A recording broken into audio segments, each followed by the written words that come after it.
Well, welcome to Deepnight Revelation. We'll be picking up where we left off last week. This is our Christmas game. Yeah, Roll20 evidently has been having a couple of stability issues and was down earlier. So if we just suddenly disappear, that is what happened. So don't be alarmed. In that case, we will be back next week. But picking up where we left off, these guys. Unfortunate events. They showed up at an opportune moment for the faction of the Alikaia that has the intelligent breeders, and they evidently these intelligent breeders kind of want to take over, and they wanted the technology that the travelers have, and they bumped up their plans and started a massive civil war. And at the time, at the end of last week's game, it was just a world war. But the Alikaia do have multiple star systems all over the place, or colonies in this region. So it is probably only a short matter of time before this war spreads. And so these guys have jumped to Ghoudek. In the there is a fledgling colony in Ghoudek, and they are hoping that they can get the much-needed supplies before continuing on, because they really don't want anything to do with this war. Before we get started, we'd like to thank a friend of the Greenwater Guildhall. None of these are sponsorships or partnerships of any kind. They're just products that we really like. And tonight, we would like to thank Dogmight Games. Dogmight Games makes beautiful wooden tabletop accessories for your game sessions, such as custom wooden DM screens. They've got dice trays, dice vaults, dice towers, a really cool thing called the player vault that I recommend. If you are a player and you bring your mini with you and a couple sets of dice, and you need a dice tray and you want someplace to keep your notes with a wet or dry erase pen, get yourself a player vault. They're if you're obviously, since Christmas is on Sunday. God, I can't. I'm still not. I'm not grokking that, man. It's hard to believe that Christmas is on, or Christmas Eve is on Sunday. So, anyways, yeah, it is impossible to expect that to get here in time for Christmas. But if you order something that is custom made on the site, that'll take you about 6 to 8 weeks ship time from the date of purchase. But they have a lot of stuff in inventory already made, and if you order those items, it'll usually take 1 to 2 business days to ship. And we have a discount code for 10% off. That's good for everything on the site. So you can pile your stuff into your cart, and when you're ready to check out, use the code FRIEND in all capital letters, and that will get you 10% off your purchase. Likewise, I don't. Even if you were, we have our own merch store, and I don't think we could even get you stuff in time for Christmas. Even with expedited shipping, I just don't foresee that being a possibility. But we do, if you want to help us out with all the little nitpicky subscriptions and bandwidth costs and things of that nature, we have our store. There are hoodies and T-shirts and buttons, and we've got a fleece blanket that comes in 3 sizes, and there is a beer stein. One of the newest set of items is the hoodies, and they all have character portraits from our Brawnhaven game that takes place on Saturdays, but not this Saturday. We'll be back next week. And so, yeah, if you want to help us out, get yourself a hoodie and a button, and we appreciate everything you do for us. Okay, so where we left off, you guys had jumped. Is there anything in particular that you guys are doing this week in Jump Space? Well, I want to. I imagine that the mood of the ship is probably rather somber, considering, you guys got out of there in a hurry.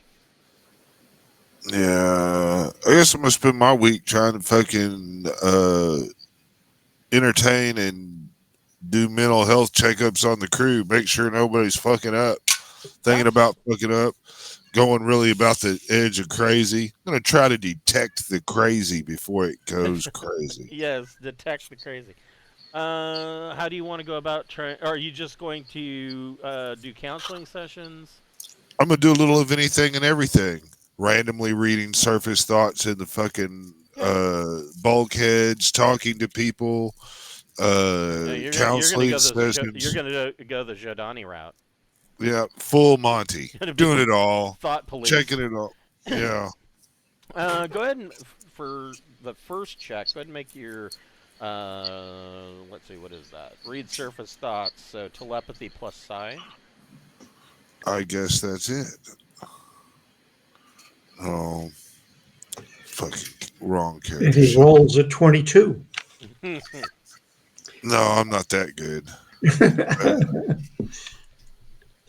Telepathy plus 3. Here we go.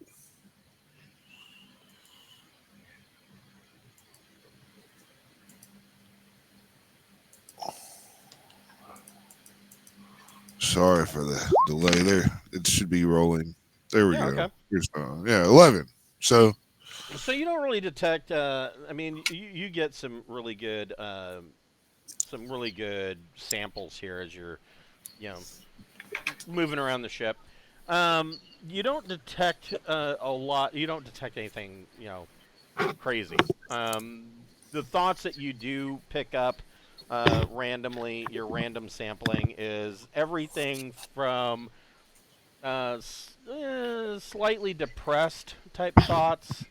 Because here you guys were making first contact with a fairly major spacefaring civilization, and that just the floor just literally fell out from under it. So there's those types of thoughts. People are kind of sad about that. There's other people that are pissed off about it, but not really, just kind of the random pissed off. They don't really have anywhere to direct those angry feelings. They're not even really sure who they're angry at. They're angry about, that it happened. gotta head that off with maybe a way to let their violence out. We should have a ship wide fucking bare knuckle boxing tournament. I don't know about bare knuckle, but Yeah, boxing fucking, match. we've got I mean, the Navy's been doing that for years. we've got medic bays and people that need to practice putting teeth back in and all that shit. It's It's just groups of people doing it instead of one-on-one. oh fuck yeah, man, 4-on-4, and we can record it. Pugil sticks. And fucking, we can do wagers and shit and prizes. We can make it a whole thing to get the whole ship involved. Get some team spirit going. You can get it going on in a warehouse with like stacked crates and give Fuck yeah, 4 teams of pugil sticks. yeah, Have them go at it. Yeah, I Yeah. mean, you could, and I will go ahead and pull that up. Sounds like a great thing. And anybody that wants to participate can go right ahead. As long as I can use a carbine.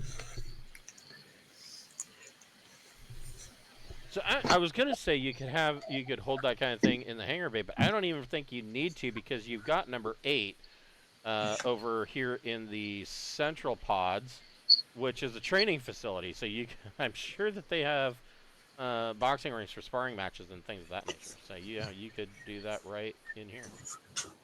Oh yeah, we could let the people that don't want to fight but have other things to do, like decorate it up. We could have a theme, the dungeon.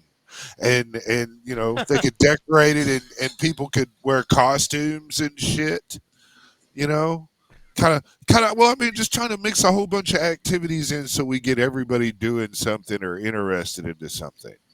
So yeah, that's Some actually fighting, some festivities, decorated up.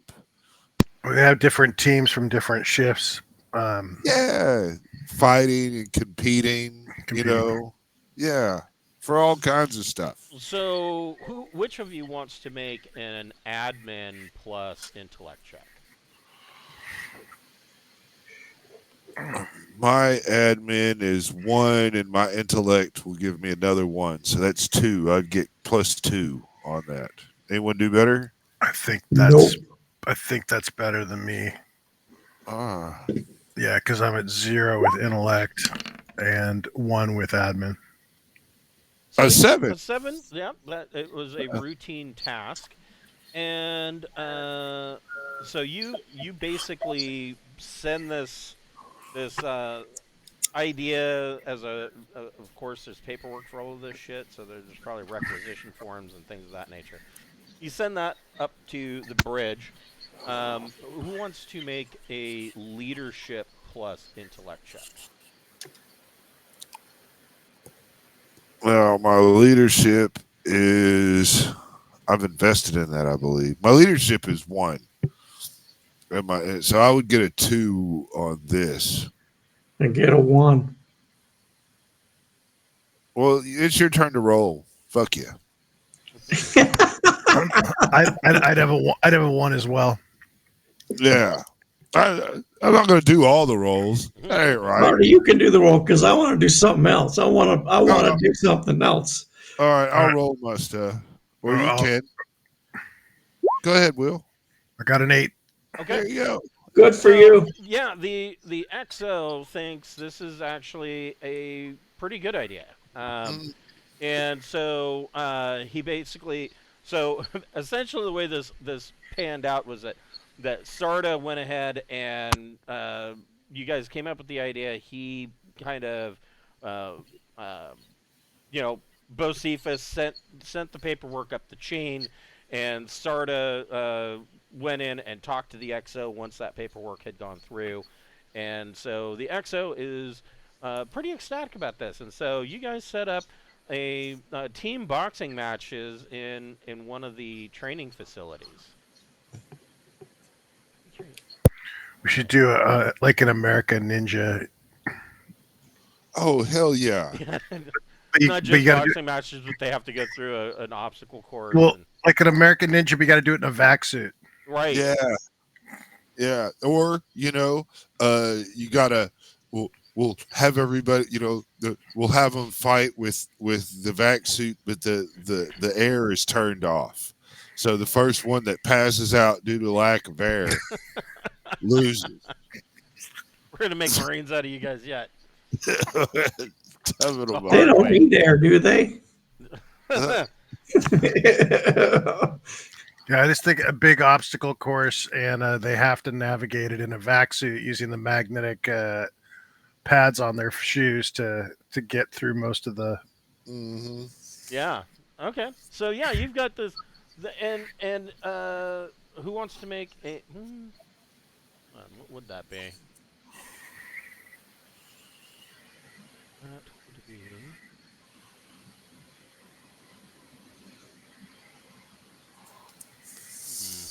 And the two of these bug creatures that came with us, the one was the maintenance. One is one was a thinker and one is a worker.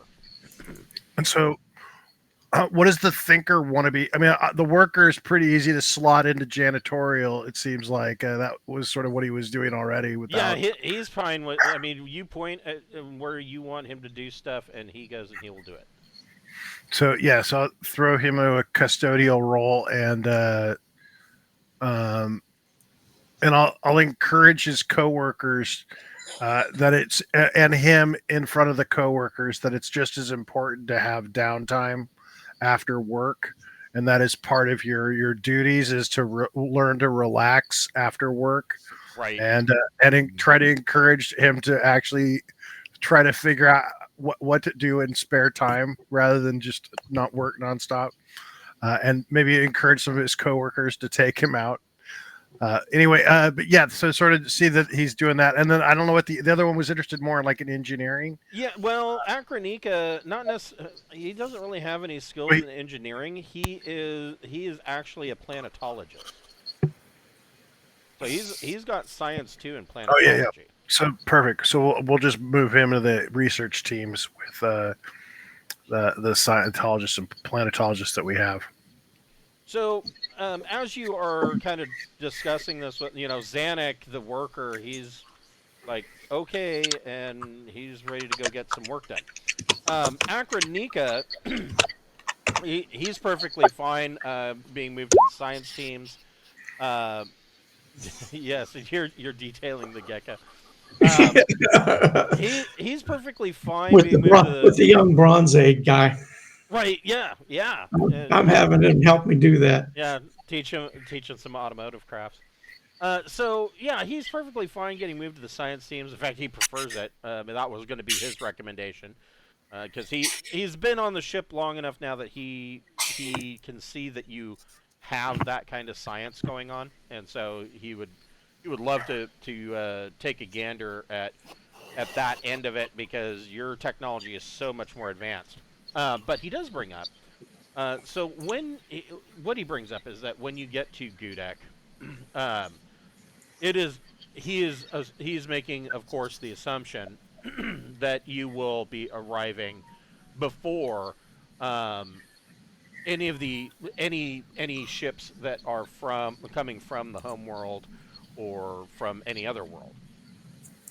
And so the colonies on Ghoudek are not going to know about this war that's going on. And his recommendation, and he's just thinking this to assist you guys, is that perhaps it might be helpful to have himself and possibly even Zanuck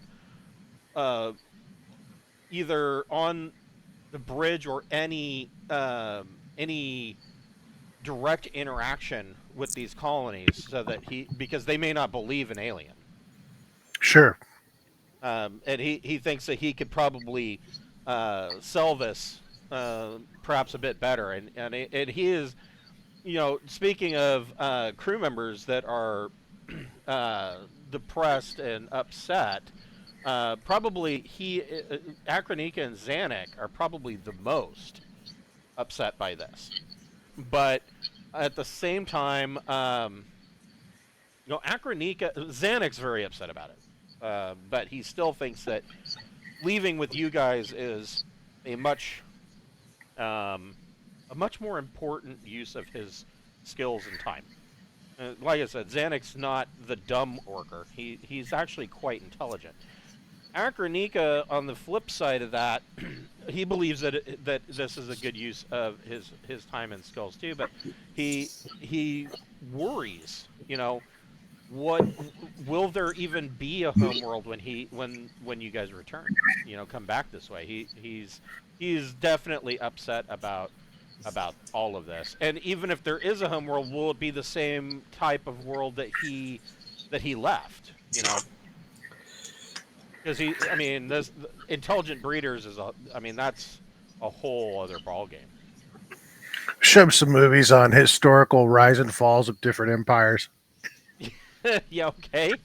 I don't know if that'll help his mood, but get an idea of what kind of messed up political system might take over. But he is intelligent enough that this news has hit him and Zanuck particularly hard.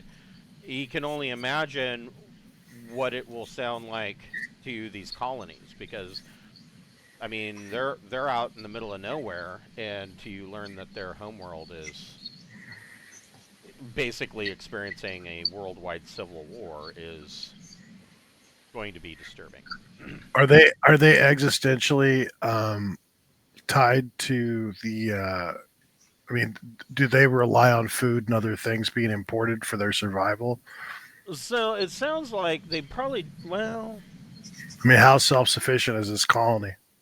So it is a single small outpost of about a half a dozen communities. So when they say small outposts, there could be 2,000? Yeah, 600, anything from 600 to a couple thousand people there. And it basically, the way Akranika describes it is that right now it's pretty much just a big construction site. But they're they're working on it every day. And he says that the communities there have specialized fields. So he would think that by this point, they would probably have been working on hydroponic systems, but he would imagine that they would still be importing a lot of stuff from the main world or from the home world, especially soil and things of that nature. He says he would assume that there would be hydroponics set up because it's been there for long enough. Well, those shipments might get delayed, Right. or worse. Right. So yeah, his suggestion is, like I said, that he can try to break the news. He worries that if you guys were to break the news, then the assumption would be, one, that you're lying, or two, that you had something to do with it, which clearly you did not. Sure. And so Randolph and the guy from Entrada, the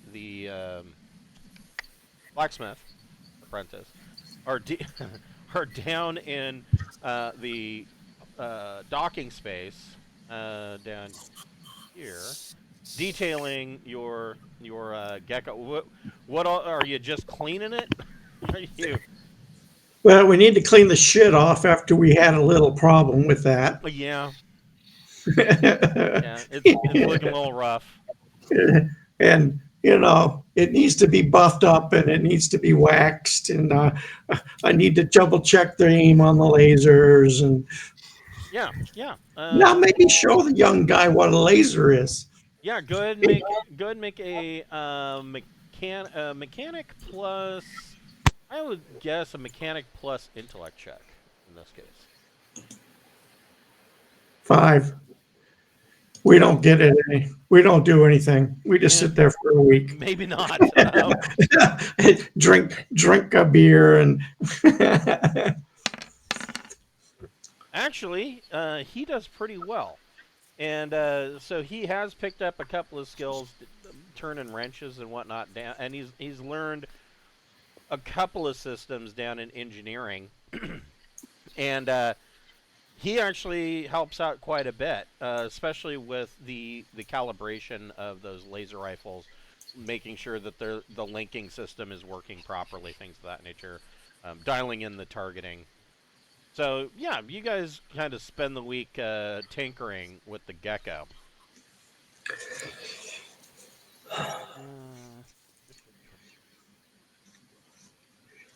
Where did it go? There it is. I've been thinking that it's spending a week watching people beat each other up. Well, yeah, you do that too.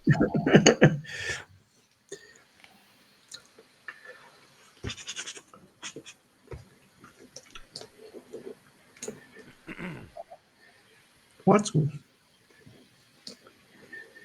So, at the end of the week, you guys come out of jump into the Ghoudek system.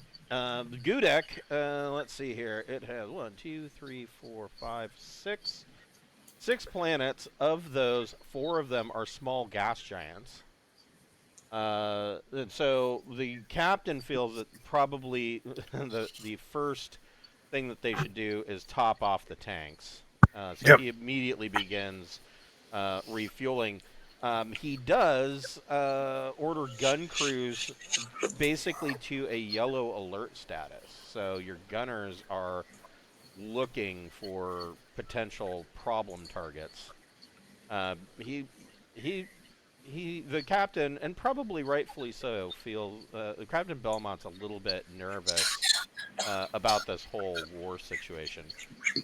He wants to refuel, resupply, and get out as soon as possible. And so Captain Belmont tells you guys, he says, we are obviously rescuing those refugees.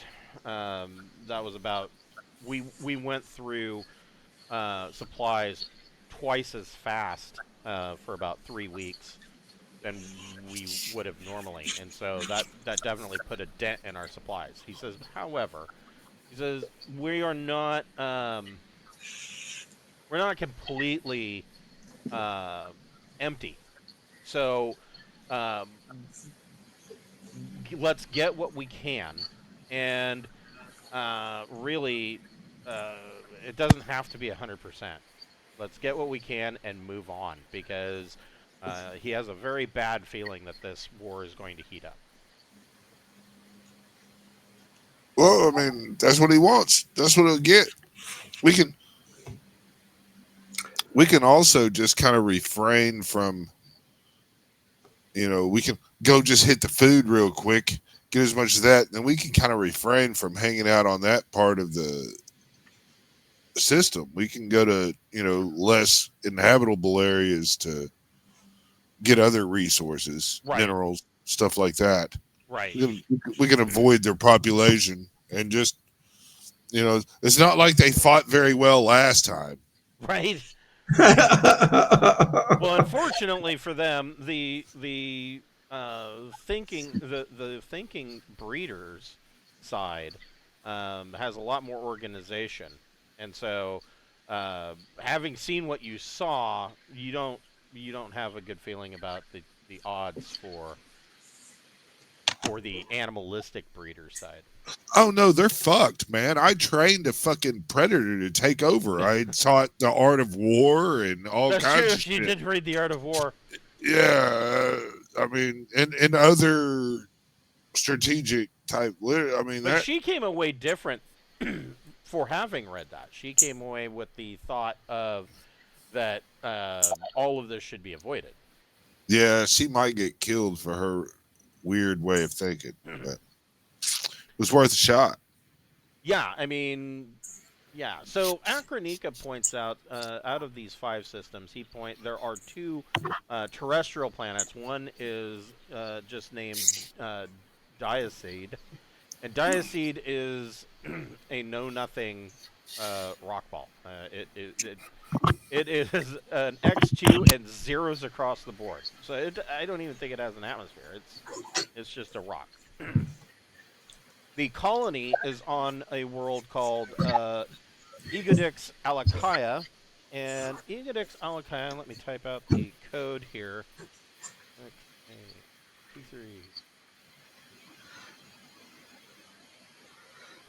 2346-9. So that is the world code. So it doesn't look like it's awful. I can never remember what these codes specifically mean, but it is starport quality. So like D. I mean, it doesn't. It has a landing field. That's about it. Size is 6.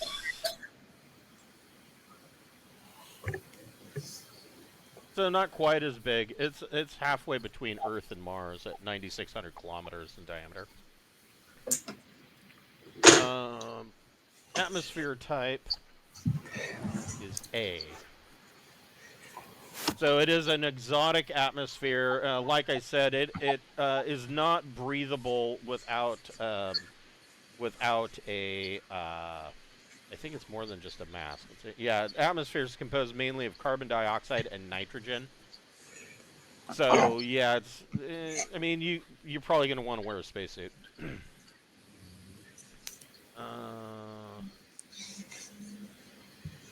Okay, 2 is hydrographic percentage is 2. That's that's kind of low.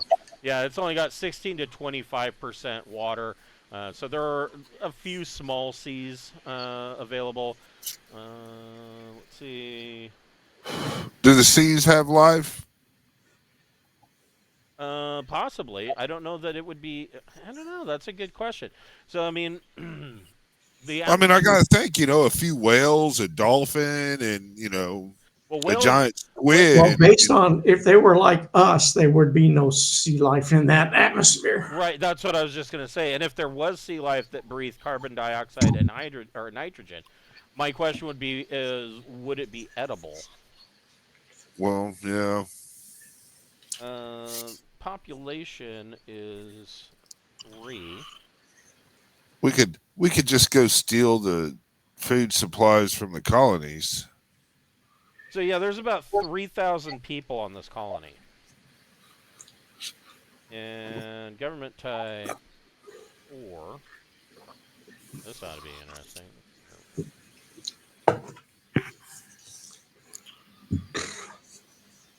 Matriarchal. It is a representative democracy, so there are ruling factions are ruling functions that are performed by elected officials, which is interesting. Considering their civilization's kind of formation around the breeders. And 6 is I would expect it a matriarchal dictatorship. right. And they're not right. Double check this.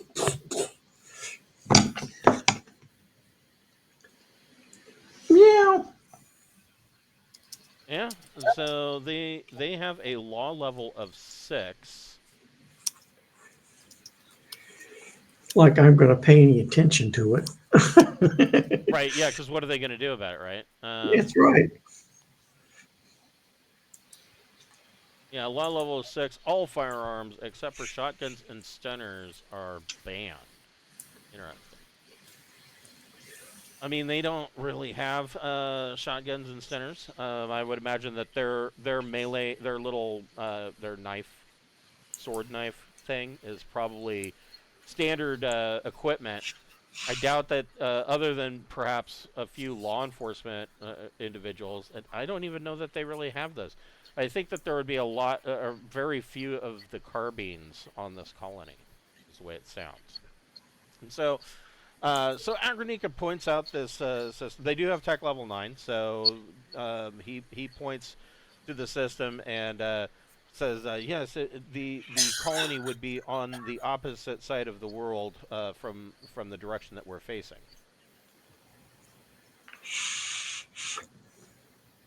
So the captain says, if you want to take the boys down and bring us back some food. Sure. Let's go try to negotiate some food. All right. Sounds fine to me. At laser point. Try to figure out what resources we have that might be valuable to them. Aluminum. Almost everything that you have would be valuable to them. I mean, yeah, just about everything. So, Bosafe, you want to make a piloting plus dex check for Pappy? Sure. Pappy gets 3.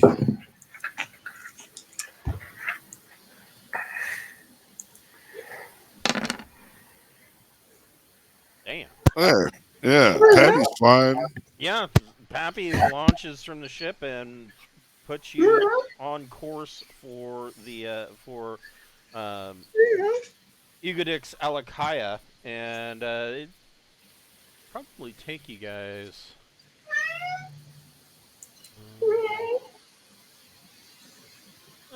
probably about 4 hours.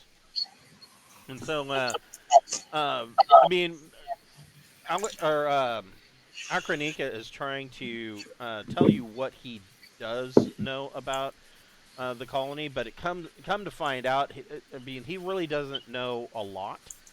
He knew basically the colony was in the first stages of being put under construction when he left, and he wasn't out for very long before he got stranded. And so any additional information that he learned he has picked up since he came back. So he's not really the foremost expert on it. He's going to be just as surprised as you are when it comes to when you land. I'm just wondering, what do we advise him? Because I mean, honestly, the reality is, for his existence, he probably needs to go along with whoever the winner is. The winner of the war, you mean? Yeah. Yeah. Because his colony is dependent on outside supplies, and outside supplies are only going to be supplied by the winner of that battle. Right. Right. So, yeah, that's actually a really good point. So, go ahead and have Pappy make one more piloting plus dex check. Yeah. 10. Pappy is on it, man. Yes, he is. He's got him a new fucking vape cigar. Really liking it.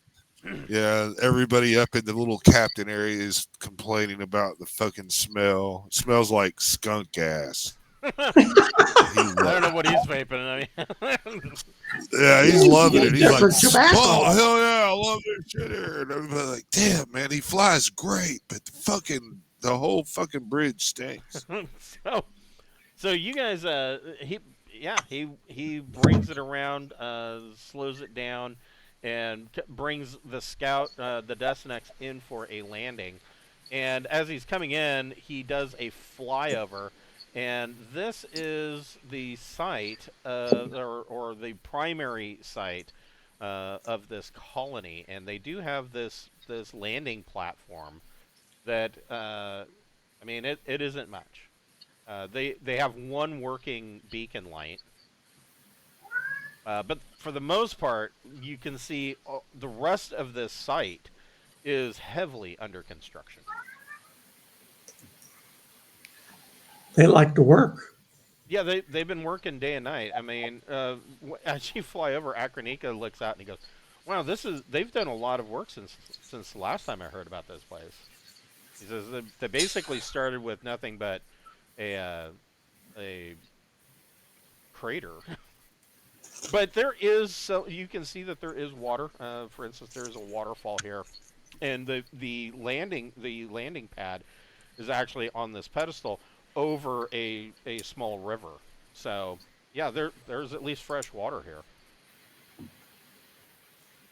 Although that makes me, I guess that would be the bulk of the oxygen in the atmosphere would be in the form of water, because your atmosphere is nitrogen and carbon dioxide. It's fairly unpleasant. Let's go out for a stroll. So yeah, We don't need helmets. yeah, as your eyes bulge out. Hey, that's just like, what was that movie? Total Recall. Yeah. Yeah. Yeah.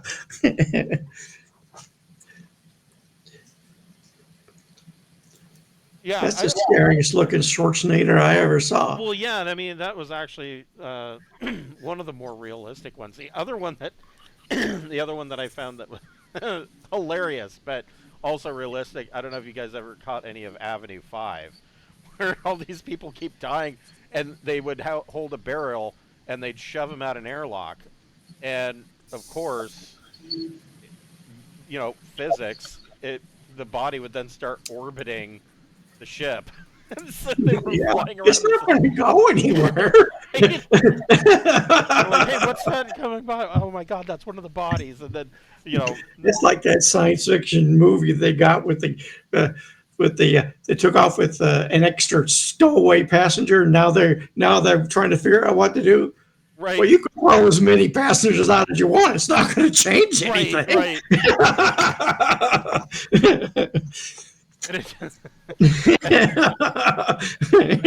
It just kept getting worse, because then they blew one of the valves that basically holds all of the human shit in between the hull, inner and outer hull, because that is really one of your best forms of anti-radiation protection.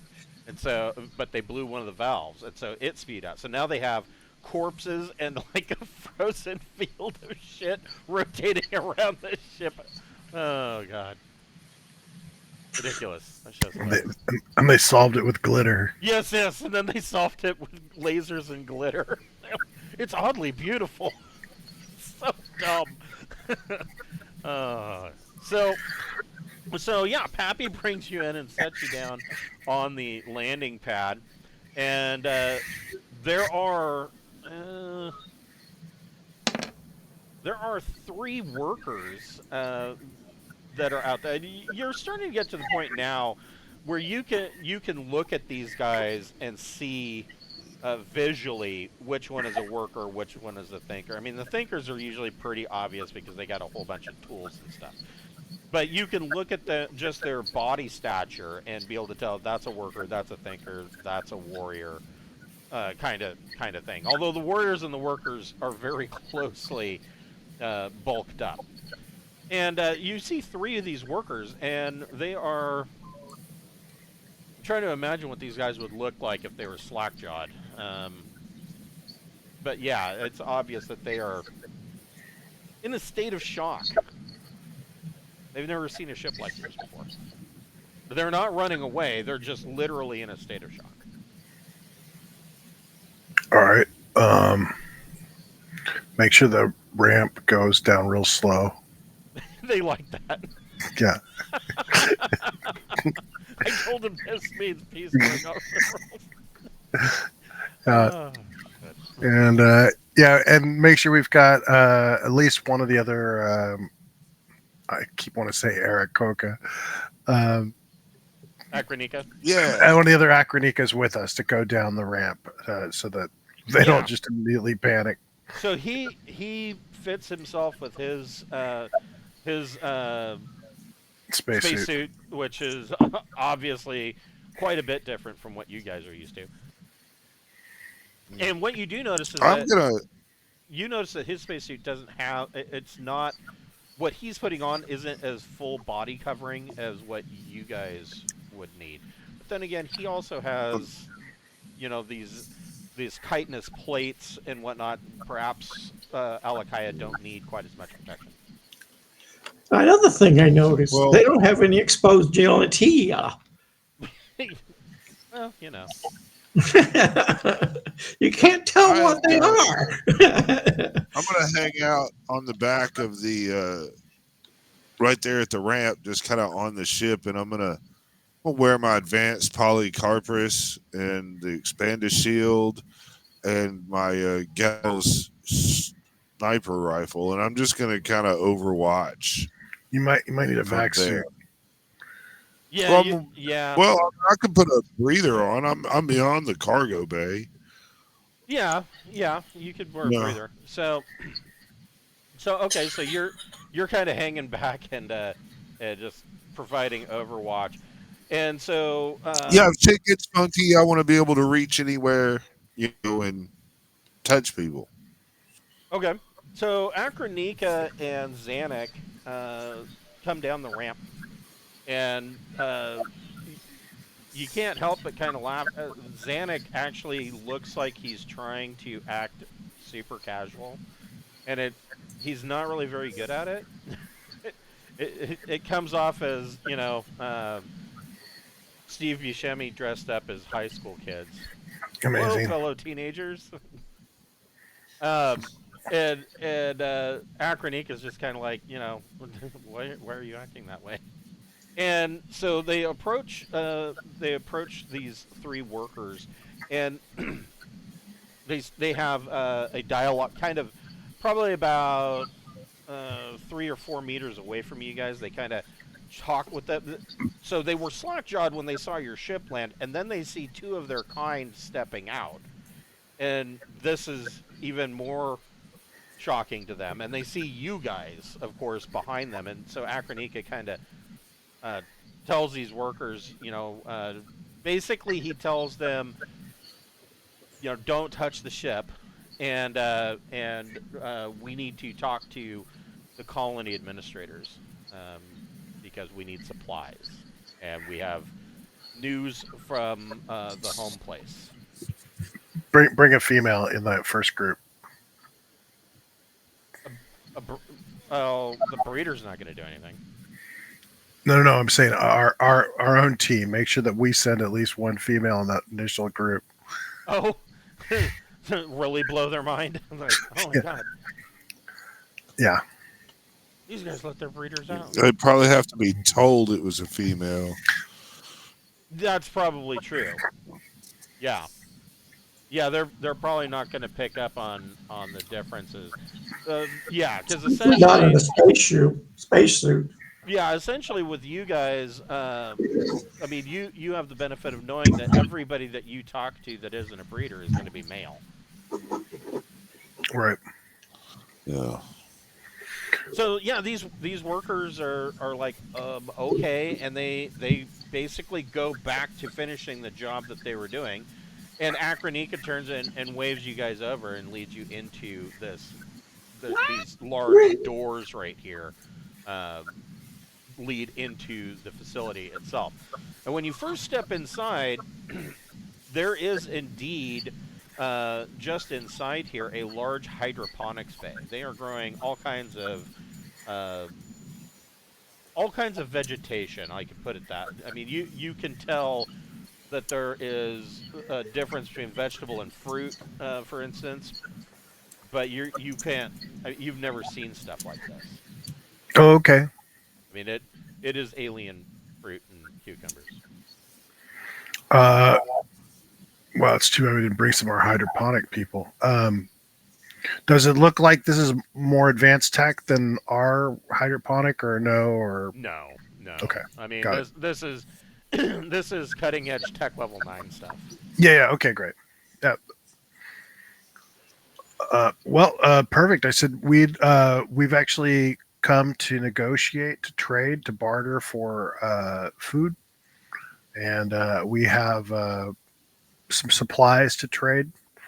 And so, yeah, I don't know what it is we may have brought, whether it's like minerals or is there something that we're actually attempting to trade with these people for the food?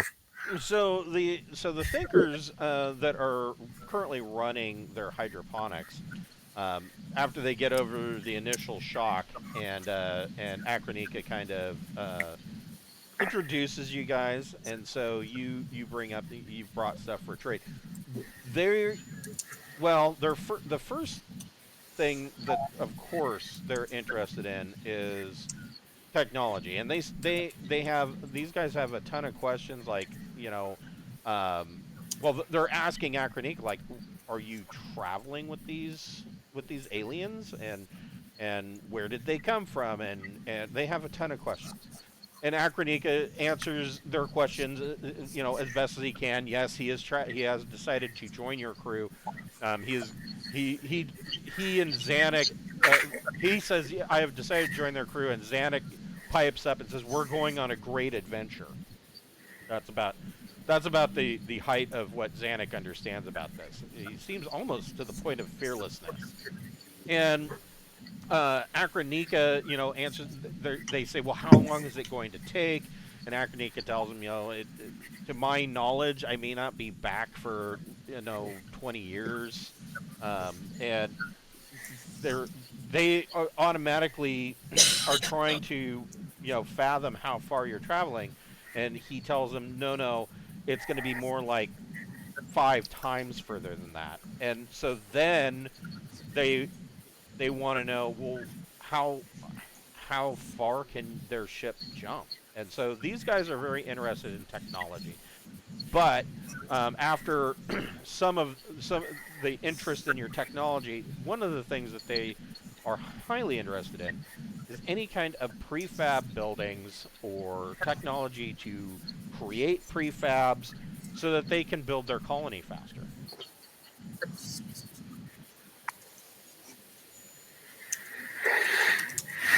All right, so like a industrial manufacturing facility that can knock stuff out, maybe. Right. There was something, and I don't remember the name of it. Wes, do you remember what the name of it, it was basically a printer that just, it would manufacture anything that you If you put the raw materials into it, it would shit out the item. Do you remember what Oh, that is? I had the fabrication chamber. That's the one. Is that what you're talking about? I think so. Let me.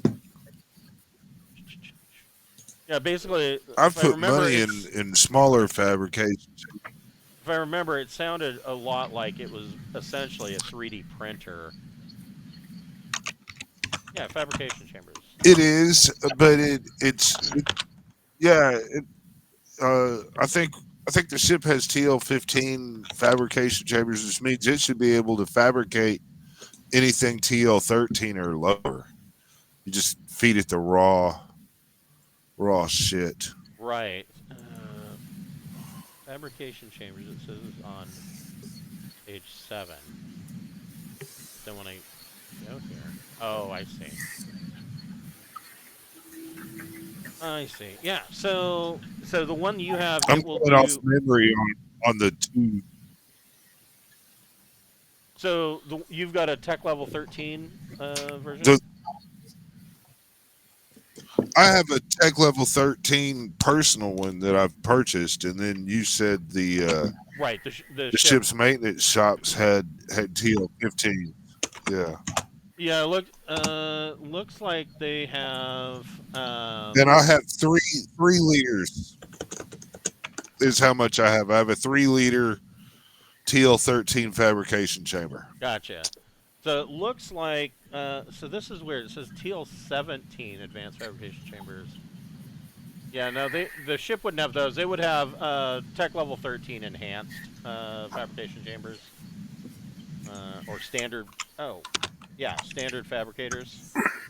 So yeah, they would be highly interested in something like that because they could just feed in the raw material and it would pump out anything that they could want.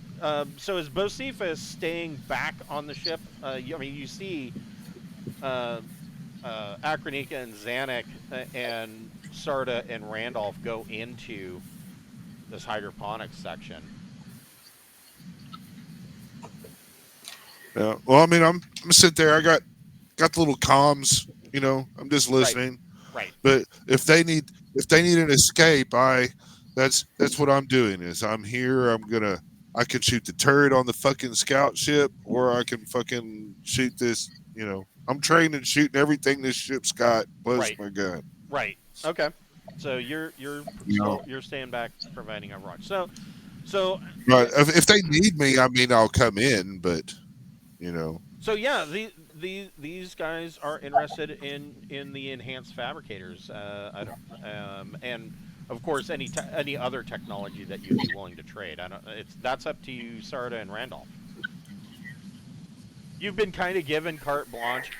The captain's only statement was you might want to hold back on any kind of weaponry because we don't want to make this war worse. Yeah. So I'm likely to inclined to let them have the fabricator and like a manual on how to service the fabricator, which if they are clever enough means they can figure out how to replicate the fabricator. That's fine, but basically give it so that you don't give them something that so that 3 months from now it breaks, they don't know how to fix it. Right. So that, so make sure they've got the capability of actually repairing it as well as having it. Essentially. And if that means they figure out how to, essentially the plot line of half of the Star Trek TOS episodes. We gave them one replicator and then it stopped working. And then what I'm more inclined to do is ask them where they're having problems. I don't feel comfortable granting them brand new technology, but if they're are currently running into problems like with their jump drive, try to figure out what might be causing that particular problem with their jump drive. You know what I mean?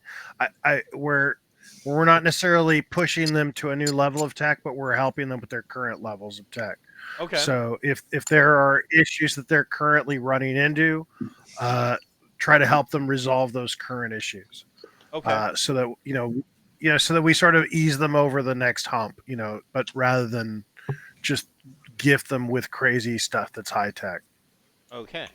All right. Yes. Let's see. Yes. That's why, having seen like 3 different ships crash, I was really curious what they were doing to jump drives, try to figure out if there was something we could do to make it so that they're a little more accurate. Or Right. So Or more reliable. Yeah. And so it's sort of like, I'm not trying to give them new technology for their engines, but maybe make them more safe, So, I mean, they do have computers with schematics and whatnot. They don't have anything as fancy as like holographic controls like you're used to, but they can bring up on their antiquated 2D screens. They do bring up some of these schematics, and you can make a engineering drive or engineering J drive check. Sure. They don't engrave wooden balls that roll down through the plastic. Yes.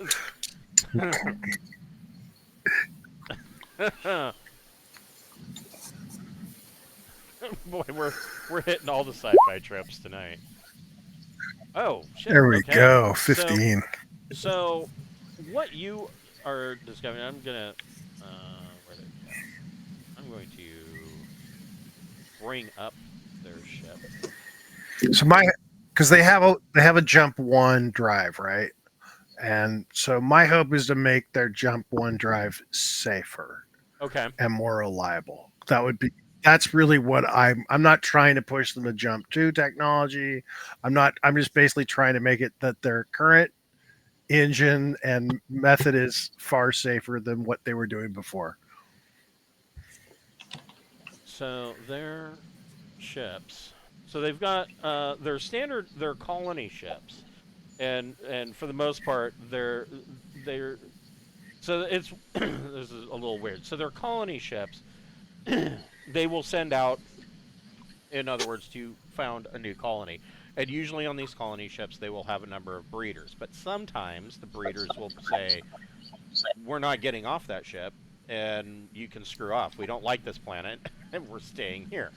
And so a lot of times, these colony ships will end up either staying in orbit and becoming kind of a proto-space station, up to the tune of like a 20,000 ton space station, or they will instead just be used to ferry freight back and forth and kind of become their own moving colony in and of themselves.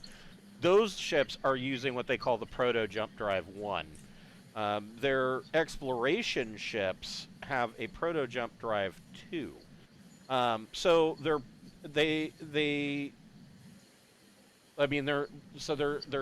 proto drives.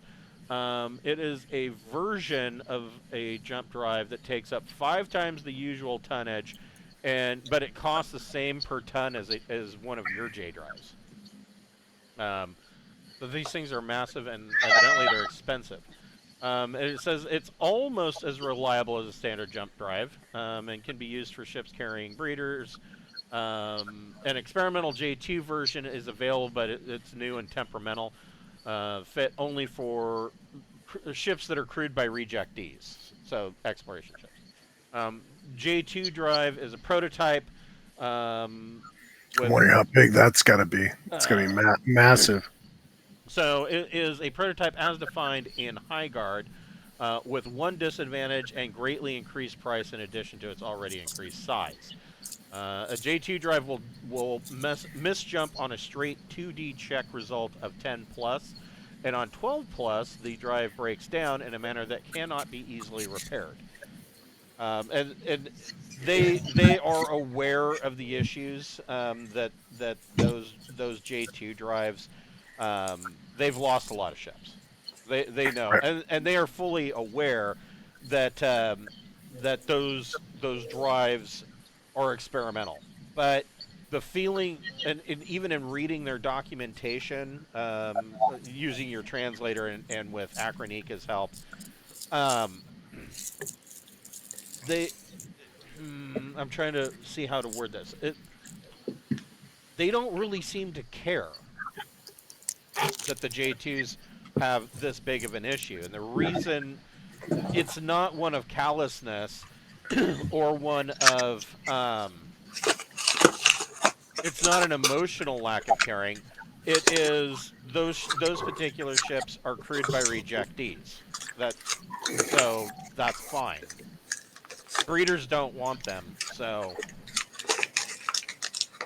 oh well. Their J1 drives are huge, and what you are finding is basically, like I said, they skipped a whole bunch of the safety steps in between that you guys would have done to get to where you're at now with jump drives.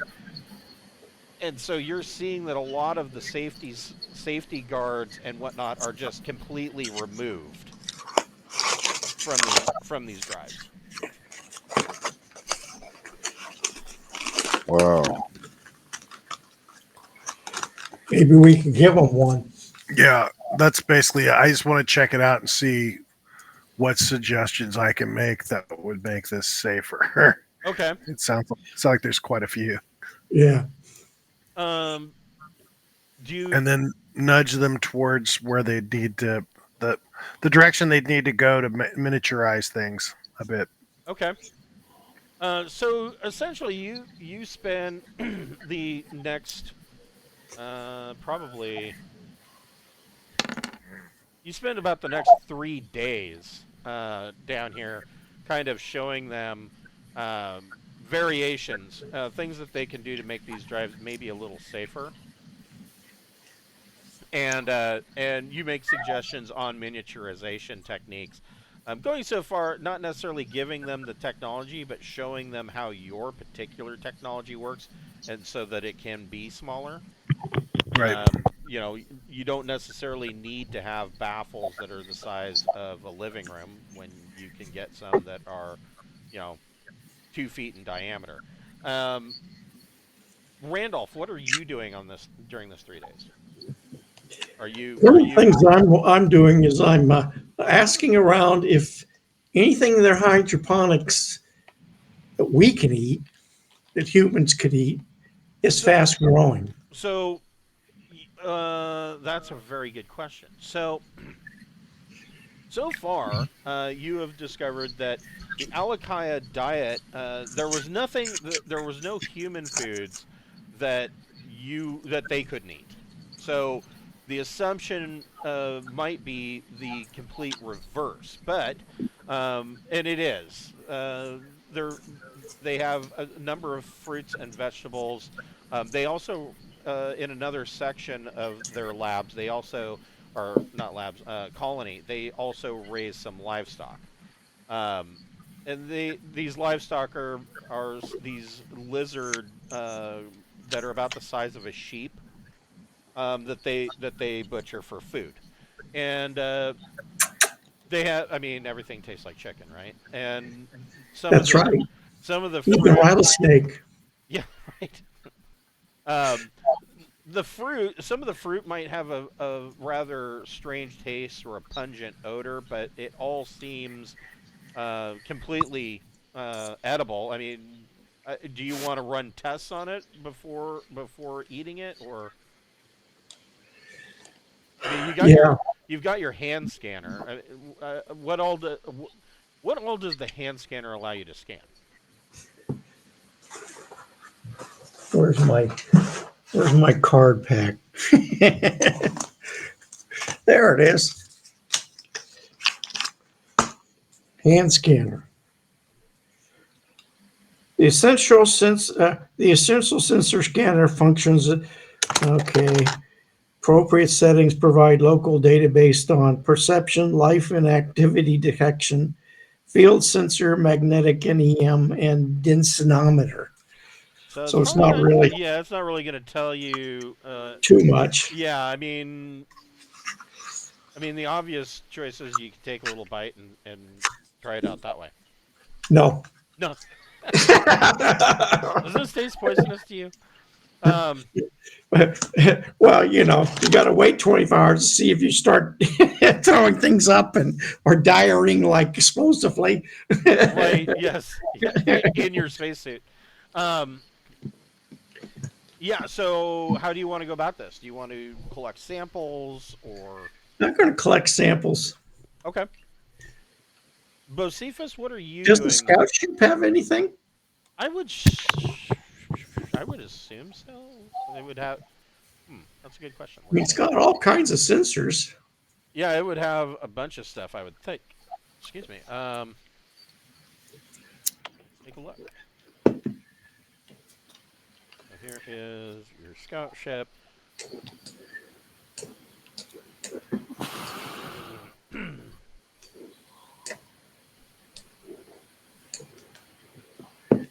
It does have a laboratory. Well, I'll take samples back to the laboratory. Okay. So Bocephus is your doctor. I mean, he has all the science skills, and he is currently back on the scout ship. I can test samples. They bring them. That's no big deal at all. So yeah, go ahead and Bocephus or Randolph. Go ahead and make a life sciences plus intellect or education check.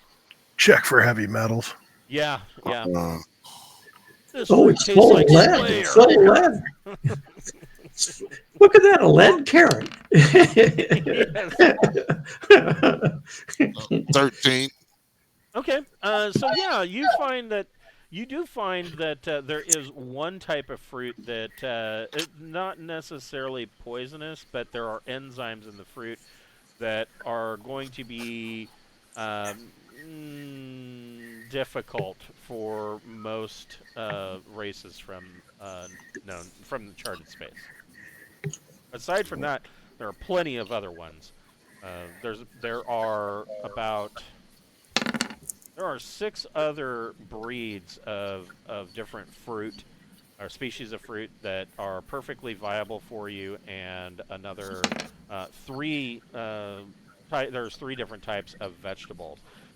Testing some of the meat you find from these lizard sheep creatures seems to be perfectly fine.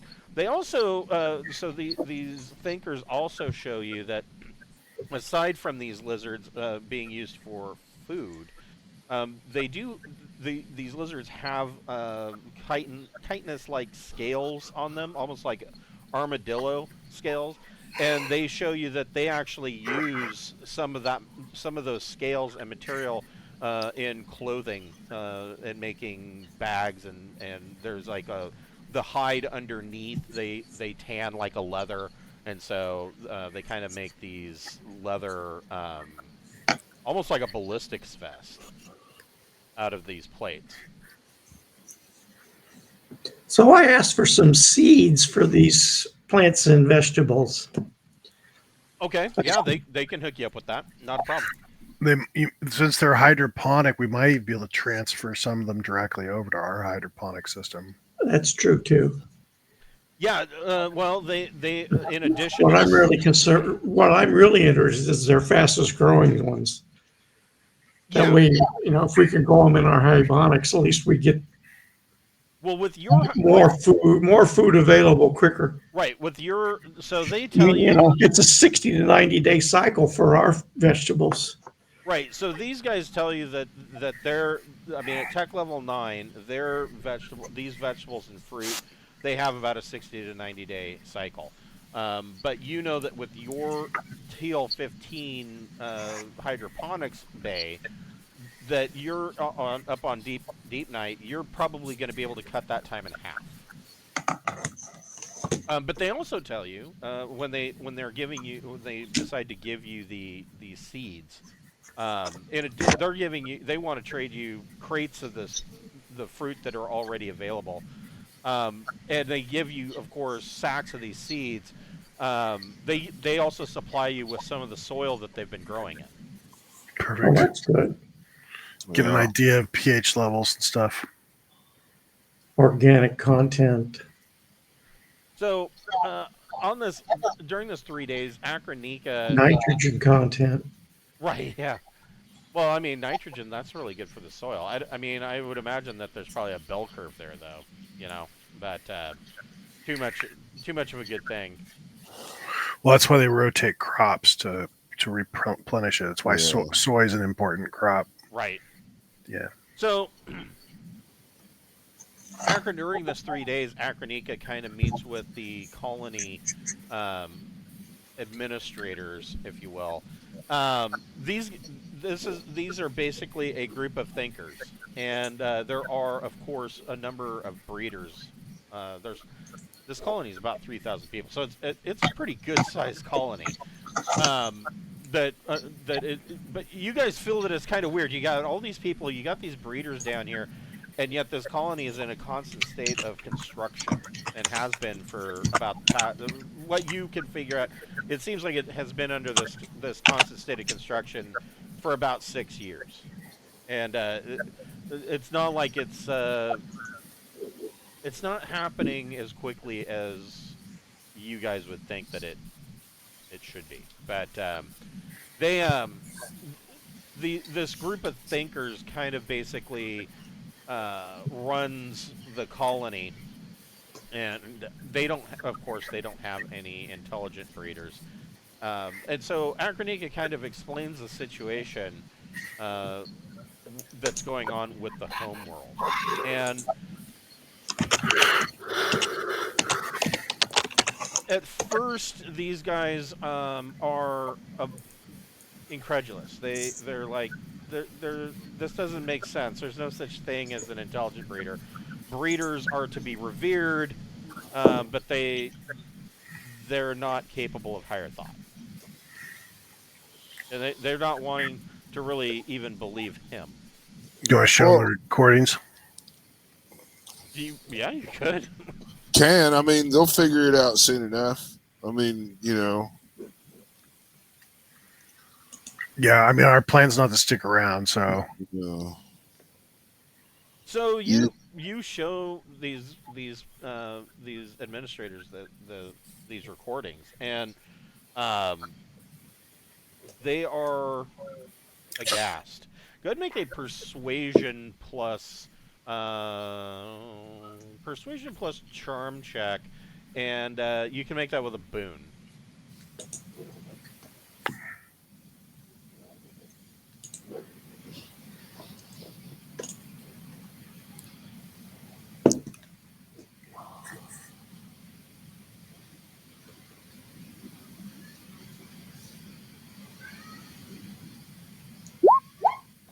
Nice. Okay. Not bad. So, the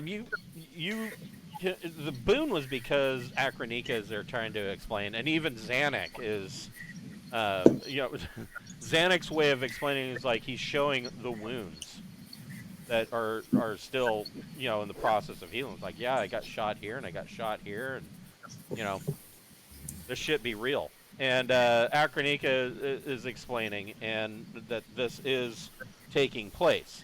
And so what you learn is that the reality is that the Alikaia have known for ages that there are intelligent breeders. And they know that there are people who follow these intelligent breeders, but they have kind of ignored these people's concerns about the society as a whole. And really, the complaint from the intelligent breeders is that their non-intelligent sisters are essentially being locked away and basically fed and used as breeders. They're not given a life outside of that concept. Oh. Yeah, they just need to wake up or not. But what they do tell you.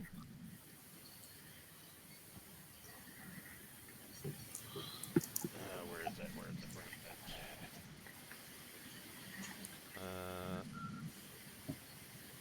this world right down here, Don In, they tell you that they have known that these intelligent breeders and those that follow them, many of them have set up a colony on Dawn Inn, and that it's not necessary. The way they describe it is that is considered their home place. Yeah, I don't think the intelligent breeder part is the part that's more as dangerous as what I sort of sense is a form of nationalism. It appeared that you guys had a lot of individual clans. You know, this group seems to be multi-clan, and they seem to be very organized. And that did not strike me as what I didn't get that impression from anybody else on that planet. Right. And so what I'm sensing more is that you've got a form of nationalism. There is a group that has their own identity that is separate from all of the rest of you, and they are intent to run things. And your colony is probably going to be dependent on whoever comes out on top. And so it's a bad situation to be in, because I don't know who's going to win that fight. They seem pretty organized and pretty intent, and everybody else seemed to be caught by surprise. So when you bring this up to them, there is a murmur that goes through all of these thinkers, and finally they kind of settle down, and one of them turns to you and he says, "What do you and your people suggest?" Run away! Run away! I mean, your colony's future depends on them, right? And so you're going to have to go along with whoever's in charge. I don't know what to tell you. The faster you can speak to them, the better. I don't know if they're, obviously you're waiting on ships from them to come here, right? Yeah, the colony receives a supply ship about every 3 months. So there is a ship due probably in a few weeks. So that's whoever's commanding that ship. Let's hope it's on time.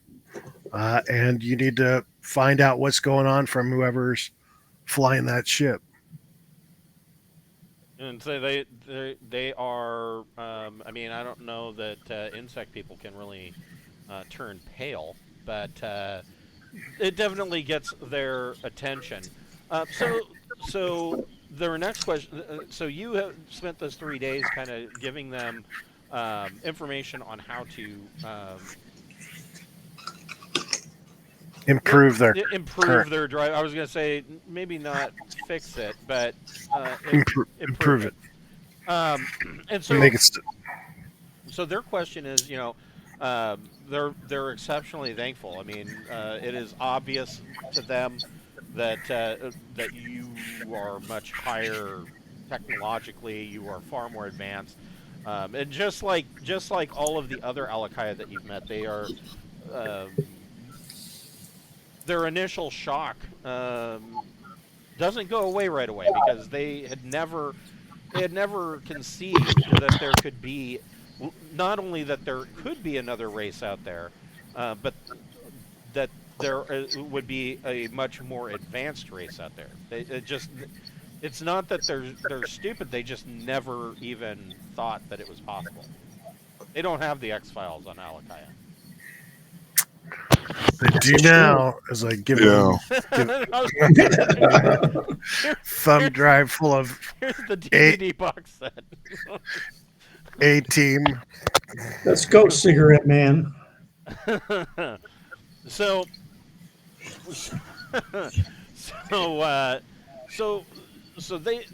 their next question is, okay, they're willing to trade, to a point, because they don't want to leave their colony, right? Bereft, but they want to know how much of this food and seeds do you need? Whatever we've been told. Yeah, we need to bargain. Yeah, so I'm sure it's in tons, and so they can supply you probably with about half of that number. without crippling their colony. But Sure. that would also mean that you're going to need to have the pinnaces and maybe some of the boats make some supply runs down to this colony to pick up these supplies and take them back. Sure. That's easy enough. So their your supply ships, they come. It takes about another 2 days to load up all of this stuff and get off world. And the administrators of this world, they, as you guys are kind of finishing up, they have really put the questions to Alikhernz and Xanac of whether or not they are truly sure that they want to journey with you and not assist their people in this current crisis. And Alikhernz and Xanac are like, nope, we're leaving. We'll see what happens when we come back. But Alikhernz especially is excited by the idea of exploration. I mean, that's what he is doing. Xanac actually feels like he owes you guys, and so this is his way of paying back what he owes you. Because essentially, you've rescued him twice now. So how long have we been traveling? It has been... It's been a while. Probably a few years. Yeah. I want to say it's been about 5 years. Okay. Might want to offer some of these locals an opportunity to take a trip up to the mothership to drop off supplies. Oh. Because you said we've got pinnaces going back and forth, and so right. Yeah. I mean, several of the thinkers would love the opportunity to see Revelation. yeah, just to really freak them the hell out. So during this whole thing, are you guys staying planetside, or are you heading back to Revelation? I'm heading back, I think. If everybody's heading back, I'm heading back. How like, is this the only colony on this planet, or Yes. is there more? Okay. Yep. This is And- this is, they consider this to be a small colony. Sure. And the way this environment is, any food would have to be grown in a hot house, in a greenhouse type situation like that, I would imagine. Yes. Okay. All right. Yeah, so they haven't found, and you haven't. You certainly, the short time that you've been here, you certainly haven't seen anything. But their research people tell you that they haven't found any naturally growing vegetation on the world. Right. Yep. So we're not likely to find any other food here. Okay. Yeah. So I think we're gonna have to be satisfied with whatever trade we set up. Yeah. Okay. And I mean, yeah, we gotta take what they could get. Anything that we take over that, what they offer is kind of immoral. Sure. Because they need it to survive. Right. Yeah. And they may not be getting supplies like they're hoping. Right. Yeah, their situation might suck here very shortly.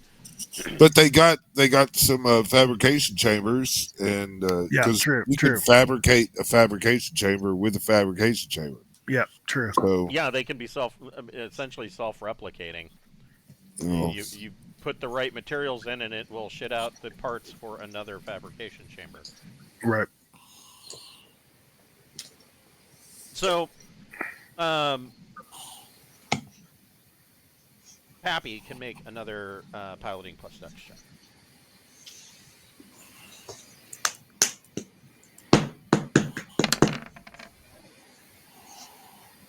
Nice.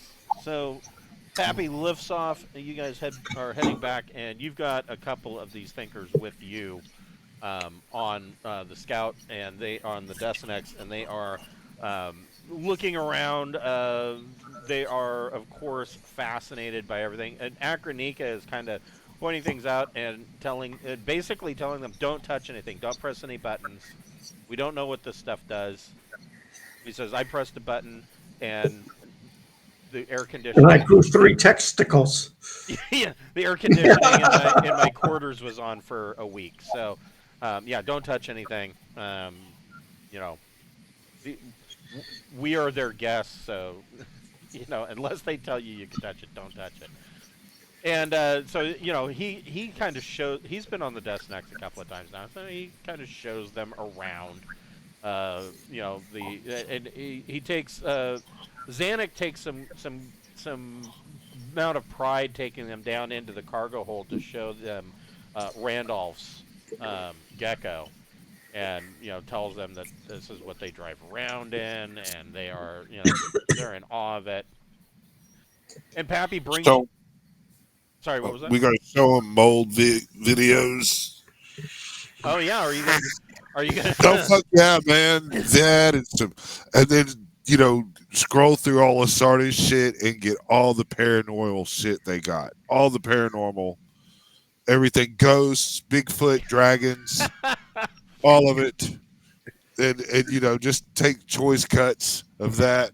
We're doing that on the way back, you know. So we drop them off. We have a copy of the Worlds of Pern. Yeah, right. Yeah.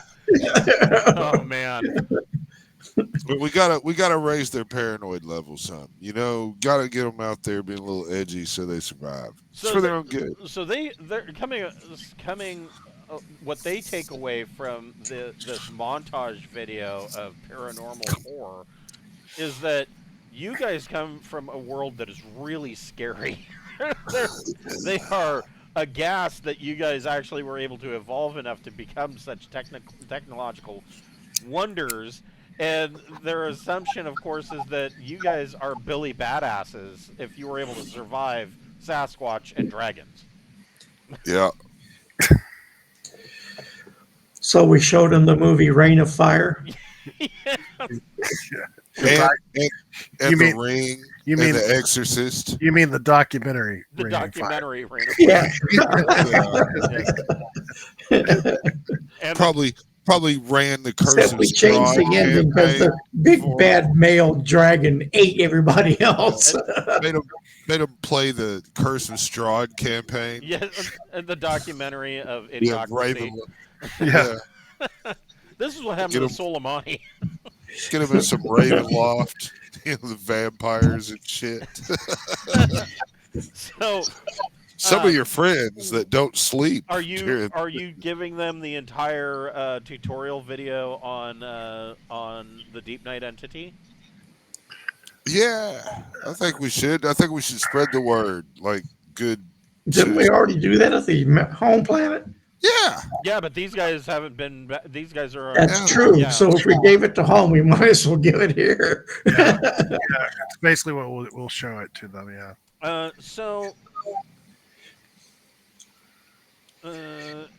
Anybody who wants to can make a persuasion plus charm check.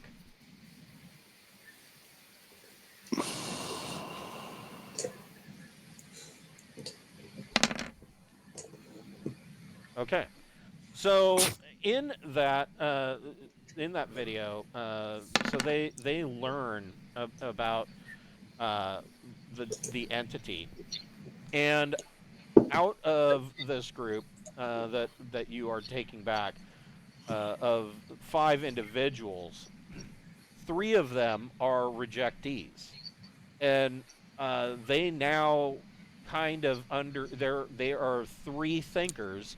They kind of understand what Akronika's interest is because, you know, if they understand this correctly, the Deepnight entity is an extinction level event.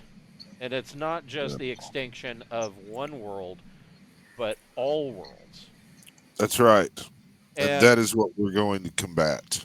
These 3 thinkers, they talk amongst themselves. They want to join your crew as well. One of them is the hydroponics expert. Excellent. You're welcome to join us. Yeah. But you'll have to participate in the fucking boxing crew competition, and you all will be on my team. Yeah, because they got 4 legs and That's what I'm saying, man. That's Do they have a long reach? I bet you they have a pretty long reach. Oh yeah, Well, they can- yeah. like an obstacle course, man. They can climb on shit. Oh, There was a Tick comic that involved having to box for insect creatures that exuded acid. Yes. Oh god, the Tick. Ugh. Um, Back memories too. spoon. yeah, no, yeah. Explain that they're welcome to come along, and Yeah. and also show videos of what occurred on the home world, so that they'd get an idea of what we faced when the situation erupted. Right. Oh, And oh, so- the videos of the station event where we. Yeah. Yeah, Oh, there's no. some great footage from that. I'm talking about just this last when the attack occurred at their home world. right. Yeah. So these 3 thinkers that have requested to travel with Deepnight, by the time that Pappy is docking, they have more of an understanding in the same manner that the Akronika has. Zanuck has an understanding, but he's pretty. He's smart for a worker, but he's still pretty basic. But Akronika kind of, they're kind of coming over to his way of thinking. That clearly there are things in the universe that are bigger than the Alikaia, the Deepnight entity being one of them. And the part of this realization is that perhaps the thinking breeders, the intelligent breeders, aren't entirely wrong. That maybe as a society we've kind of overlooked our breeders and have oppressed them. I could gift them a breeder if they'd like. I thought you already had. Well, I did one. I mean, but I made Eve once. I could make her again. I might be able to improve upon her even more. Uh-oh. I'm going to Little- give her I tits. think-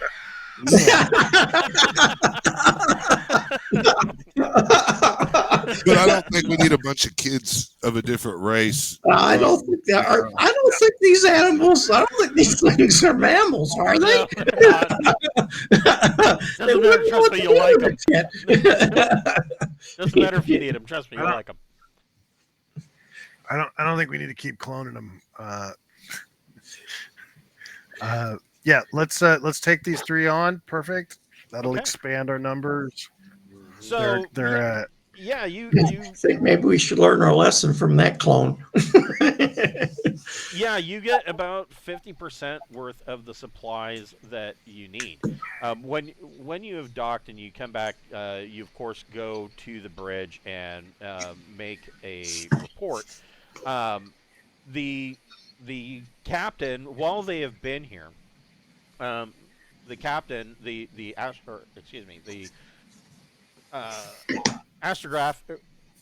astrographics team have used their long-range sensors to kind of look ahead and see, where we are jumping to next. And so there are about 4, possibly 5 jumps. Plot it out. And he thinks that they will be reaching point NSY-X. Now, NSY-X was basically your first reach goal, and this is what they're seeing, and it is in one of the first subsectors of the sector known as the near side of yonder, which is kind of a joke. The astrographics team named it near side of yonder, and it's kind of a joke, internal joke. The rest of the scientific community is not highly amused, but the name stuck. And so, with this, hold on, let me look at this again. Yeah, these are like all NSY-X. Right. I think they're all possible sites. Where is it? Where is it?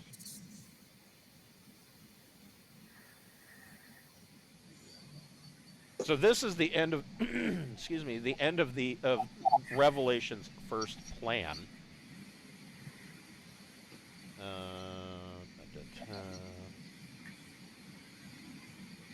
And with this in sight, I bring to the officers' mess a bottle of bourbon that is 5 years old. Okay. It was made from corn that we brought from us originally. I've been hiding it for 5 years to get it to age.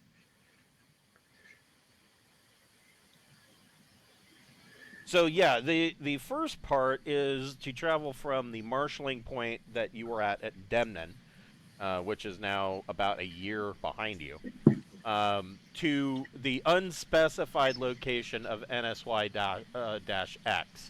And at NSY-X, were you supposed to drop another beacon? It doesn't... All of these stops in the legs, we're supposed to have a beacon. Yeah, I think you're dropping another beacon. So these are all potential sites for doing exactly that.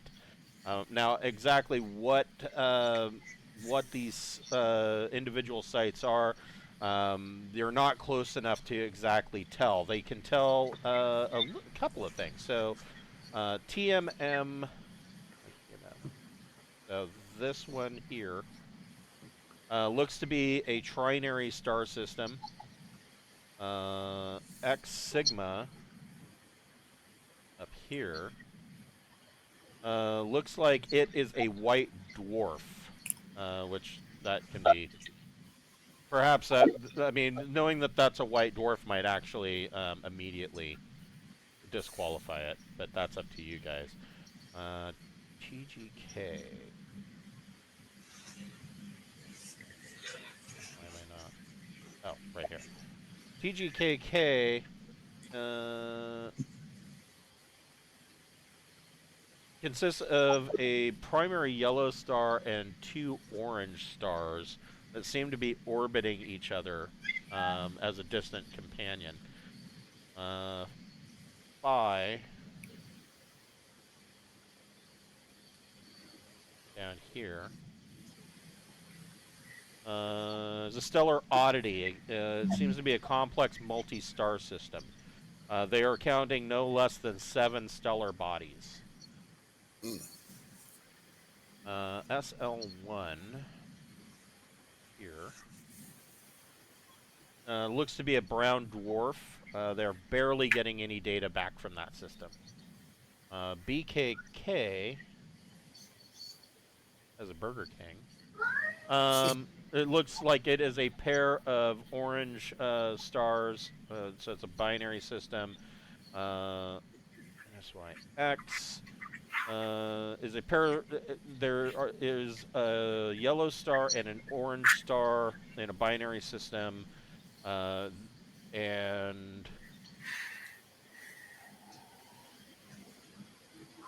there are a number of other systems. NSY-X is the obvious primary choice, but there is also, of course, Alpha, which they are detecting a single orange star, so it's very stable. SL2 up here at the top. They're not detecting much of anything. They are detecting some background radiation coming from the system, but they're not sure that there's anything actually there. So where are we coming from specifically? You would be coming from the right side of the map, about 5 jumps away. Okay. At 4 parsec jumps, so probably a good 10 weeks. Okay. Before you reach this region. This is what's coming up on the long range telescopic views. They just kind of aimed it to where they were going and have determined that this is what is really there. Gotcha. The other piece of news that they have picked up is that there is they have detected that there was a incoming jump in the system. Which system? The system that you are currently in, Ghoudek. Oh, But, and this isn't really a good map. I don't know why I brought this up. But When you say there's a jump, what does that mean? so there was an incoming radiation flash that would typically mean that a ship has jumped into the system or has left the system. They didn't detect any other vessels that had moved out to the 100 diameter limit. So they are venturing the guess that something has jumped into the system, and it seems that it has jumped into the system a good distance away. It is beyond the very distant range. So it is more than 50,000 clicks out. And they actually saw the radiation flash accidentally because they were currently doing this long range telemetry. Gotcha. So there's no way they're outside scanner range, is what you're saying. Right. All right. And generally, any ship that's going to jump that far out from the main world is doing it because they don't want to be detected. Sure. Scan them. So yeah, well, I'm going to set up a schedule to like scan on every 10 minutes for incoming ships. Okay. So that far out, and knowing what we know about the maneuver rating of their vessels, I mean, they're probably not going to be coming back to this, or coming to the home world for probably a good 5 or 6 days. Yeah. Because, I mean, their ships just, I mean, they just don't move that fast. All right, we'll scan every 30 minutes for them. Okay. Around every 10 minutes. It will take you guys about 5 days to finish loading up and securing all of the food cargo from down below. What the three newbies? How do you want to go about introducing them to the ship? Giving them a tour? How are you going about that? The same way that you did the other ones, or do you want to just pawn them off on Akranika and Zanuck and tell, okay, you've been on the ship, go. Well, a little of both. I mean, we could. We're up to 5 of them, right? Correct. Yeah, you've got 4 thinkers and 1 worker. So I'm not sure how our barracks systems work, but maybe just get a completely empty barrack and ask them to furnish it how they would prefer to furnish it, so that the 5 of them can stay there. And, because human beds may not work for them. So let them try to, give them full reign to figure out what's going to work best for them. We've even got replicators that could replicate things that they might want to, equip that with. But basically let them set up their own barracks for the 5 of them so that they could kind of live comfortably. Yeah, so the central pod is your guys' kind of domain, mission pod. And up here on deck 2 of the central pod, and there's 2 of these central pods. Number 6 is your common areas and staterooms. So yeah, I mean, you'd have to shuffle some members around a bit to set that up, but go ahead and make a leadership plus your choice, either social or intellect. No, they're both the same. So they're both bad. They're both 0. So all right, no problem. Leadership. Ba-ba-bum, ba-ba-ba-bum.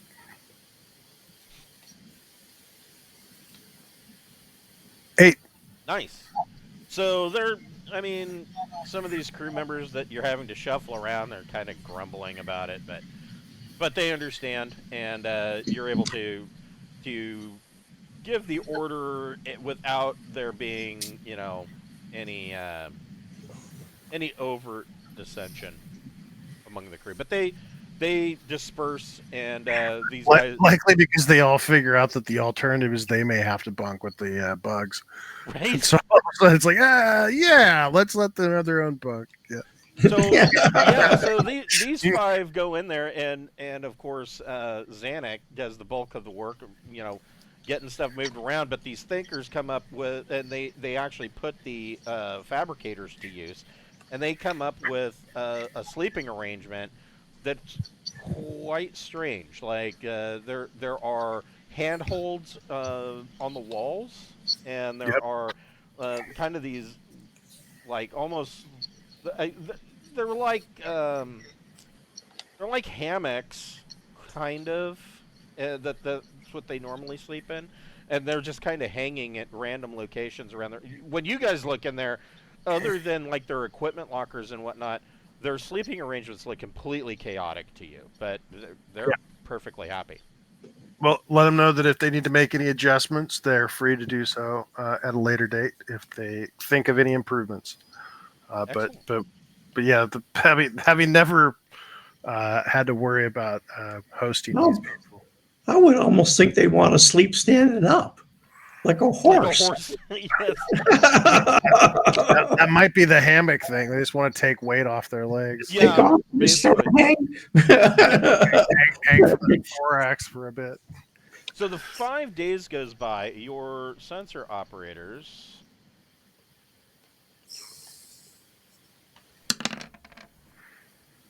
They do detect that the ship coming in is a colony ship.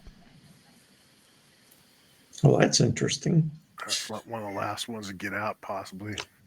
These may be refugees.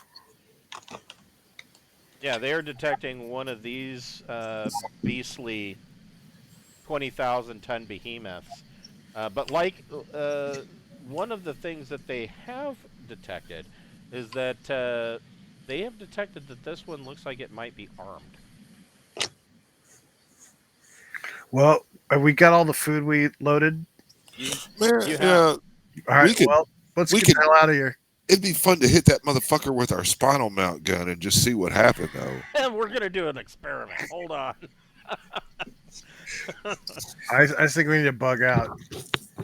Yeah, I'm we got food. We're ready to go. If they try to answer us aggressively, then we will hit them with the spinal We'll mount. respond appropriately as we kill them. I think the spinal mount gun might fucking one-shot their ass. That's what I want to know. So the astrogation team lays in a course. The power team is transferring power all across the ship. Not that it's really necessary on this particular vessel, but jump dimming is a time-honored tradition, so all the lights kind of dim. And you can hear Akranika telling the other guys, like, this is it. We're about to go. they like to turn off the lights whenever we go. The J Drive team, and actually they got a bit of a bonus from that. Yeah, so they get a 12, and you guys are jumped successfully. I need to get back to where I was, because we will pick this up next week as you come into. Wait, what did it? Oh,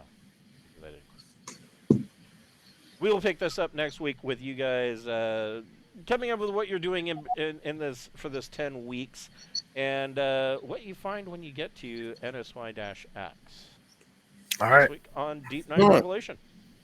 It was fun. Thank you very much. You're welcome. And I want you guys to have a very Merry Christmas. And Same with you. I will see you next week. All right. Well, have a great night. Thank you. You too. Have a good night, guys. Take care, all.